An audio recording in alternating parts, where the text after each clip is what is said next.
Welcome sa inyong lahat dito sa aming channel. Huwag kalimutang mag-subscribe para lagi kang notified. Kami si Justin and si Chris at ito ang aming Simple Life. Nood at comment down below. Please share and like this video. Morning guys. Mag-gym tayo. With that hair? Ha? With that hair? Mag-ayos pa ba ako? Kamukha mo yung sa may Sprite pido-dido. Mag-ayos pa ba ako eh? Wala naman akong popormahan sa gym. Ang popormahan ko kasama ko na.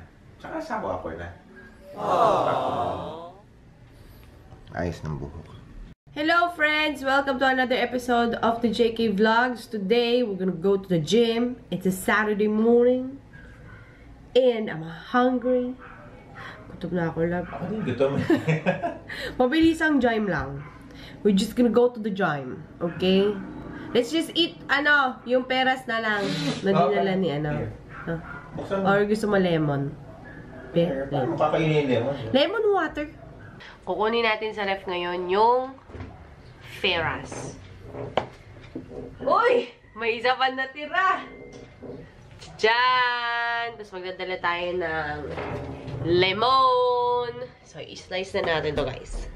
We now have our fancy lemon slices. It's gonna go in dito sa aming water container. Like that.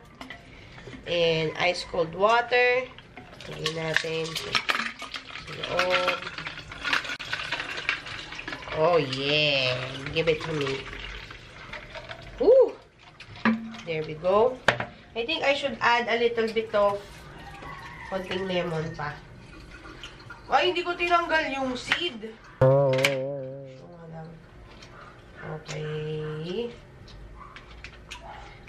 Alright. There. Squeeze mo bago mo yun. O, ngayon, i-squeeze natin tong isang to. Yeah, there we go. And then, we shake. Ayan guys, we're walking around the neighborhood. Si Daddy, ayun, sobrang mainit. Dapat maglalakad kami papuntang gym. Pero, sabi ko, sakay na lang kami ng jeep. Kasi nga, diba, ang sakit sa balat ng init. Tayo nakasquint ako all throughout. What can you say, Daddy, for yourself? Hot. It's very hot. We're not hot, but it's very, very hot. Dito na. Bisyo! Ay, nasakay. Malayo pa lang. Bisyo, mata! Ano no? Malayo pa lang purunan. Hindi ko nakita eh. Ito. Ay, kala ko makakapasok tayo sa harap.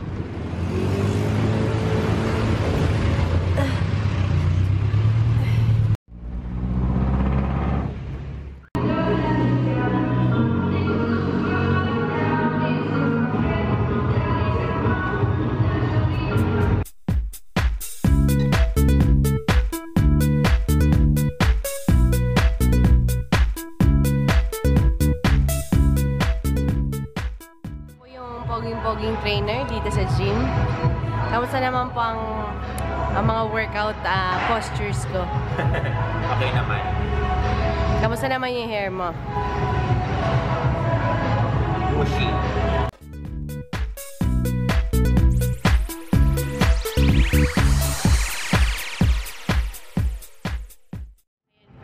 Actually, hindi ako masyadong strict sa aking workout routine.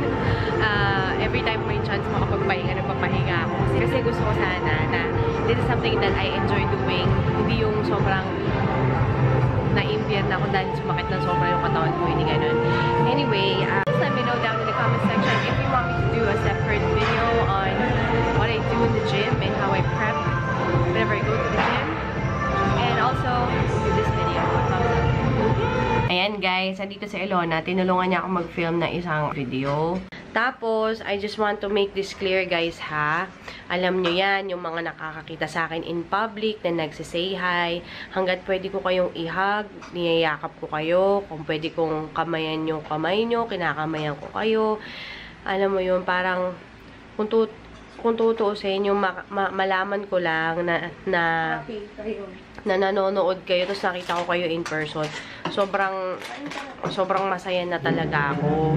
Hindi ko iniisip na mas nakakahigit ako ni kanino man. Alam mo yan, Elona, Mas matagal, diba? ilang years na tayo magkakilala. Oo. Hindi kahit na ilang beses ka nang kilala ko yan si Miss Chris. Kami nga. Miss Chris naman to. Gamitin mo kung paano ko kinakausap. Kilala ko yun si Teta. Si Teta kasi yung tao na kahit simple lang naman kasi talaga yan. Gusto ko dito ka sa bahay, kung ano pinagagawa namin. Simple lang, pero hindi siya yung mapagmataas. Siyempre, sort of, kasi sobrang dami ng mga ginagawa. Hindi niya na namamalayan yung mga malilit na bagay. Siguro, yun lang dapat niya matutunan na kahit yung mga small things, dapat i-appreciate niya, and dapat weekly, gawa niya na agad na acknowledgement or appreciation. Mga ganun lang naman, pero tawa lang naman tayo, diba? Diba? Ayun. Hindi ko binayaran si Elona para sabihin yun, guys. Hindi ko rin naman sinasabi na santa-santita ako, na mabait ako. Syempre, lahat naman tayo may mga inner maldita, may mga inner demons tayo. Pero if there's one thing that I'm not, hindi ako Sige lang, kumain ka. Ito naman, sinisira mo yung moment ko eh. Ang sabi ko, ayun. Siyempre, hindi ko kiniklaim na santi-santita ako, na ako itong tao na sobrang hindi makabasag pinggan, hindi magkamali, perfecto. Hindi ako yun. Kasi I screw up all the time. Ang dami kong mistakes na nagagawa. And if there's one thing I'm not, hindi ako mapanapak ng tao. Hindi ako, ano tawag doon? Yung I don't look down on people. Yung Tagalog? Pagmataas? Hindi, yung ginawa sa akin ni na ano, parang kang minamata. Ayun, hindi. Minamata. Oo, basta yun, minamaliit. Hindi ako ganun sa mga taong nakapalibot sa akin. And also, hindi ko gustong i-idolize nyo ako dahil hindi naman ako idol. Hindi ako artista, hindi ako Binibigyan mo na ng inspirasyon yung mga tao. Learning, sinishare mo yung talents mo kasi you have your own. Kumbaga, meron kang talent. So, share mo yun sa mga tao, sa paligid mo. And yun yung goal mo kasi, yun yung gusto mong mangyari. And you really love what you really... Nabubulol na ako. Yan, ayun. Yung English ko tuloy, nabubulol ako sa ko. Ayun. Baka na maisipin nila, hindi tayo sincere sa apology natin kasi tawa tayo ng tawa. Parang hindi tayo yung... Hindi naman kasi kailangan na ipakita mo na talagang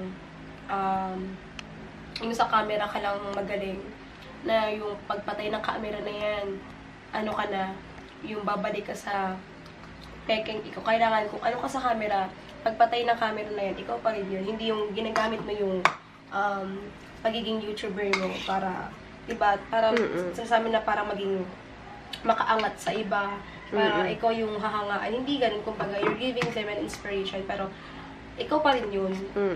Ganun kasi yun. Kasi may mga kilala ko na sa camera. Kung ganyan, baka ma-issue tayo. Simula na ako mag-daily vlog. So, marami kayong mga bagay na although I edit the video, sinasama ko pa rin yung mga bits and pieces of imperfections in my life. Marami kayong makikita na hindi papasa sa standard nyo. Marami kayong makikita sa akin na hindi normal sa pamilya nyo, na sa amin normal, yung ganon. And alam kong mahuhusgahan at mahuhusgahan talaga ako. Pero, ang hindi ko lang talaga minsan kayang tanggapin yung kapag, buti ko nagsimula as hater from the very beginning, tapos pero, wala talaga akong pakialam sa mga hater. Hate me all you want. Pero pag nag-start na as a supporter, as a viewer, tas madidisappoint sa ginawa ko, doon ako minsan talagang mas apektado ko. So, ayun, hindi ko na pahabahin to. Wala tayo ulit ng Goblin, guys.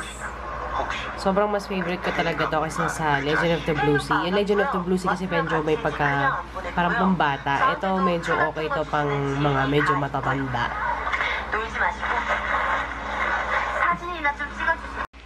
Wala masyado nangyari sa araw na to, maliban sa nag-workout kami. Ang dami kong gusto sanang matapos, kaso inantay ko si Justin, ko alam na talagang palala na ng palala yung nararamdaman niya. May masakit kasi sa paa niya. So, ayan, nag-antibiotic, kaya, ayun, burlongs. So, anyway, thank you so much guys for watching this video, and I hope that you enjoyed this episode, and I'll see you on the next one. Bye!